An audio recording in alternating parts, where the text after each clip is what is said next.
happy campers, we have our Thursday 5-a-day math, starting with our quick check. 8 divided by 6 is 3. 6 divided by 6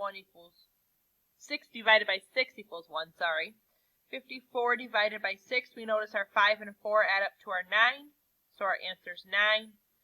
30 divided by 6 equals 5. 42 divided by 6 equals 7.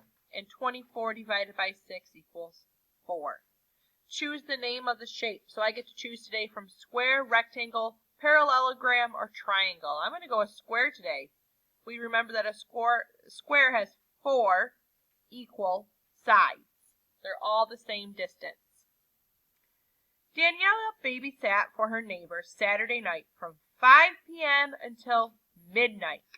They paid her $10 per hour. How much money did she earn? So first we have to figure out how many hours. So if she started at 5 p.m. and she went to midnight, that's when it switches to a.m. So the first time we get to 12.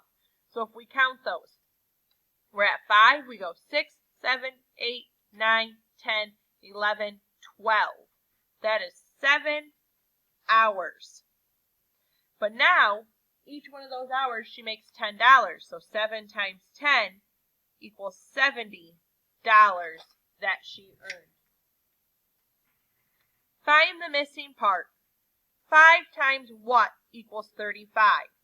We know yesterday we did 7 times something equals 35, so we can quick check up there and see 5 times 7 equals 35. Something divided by 3 equals 9. So we think backwards. 9 times 3 equals 27.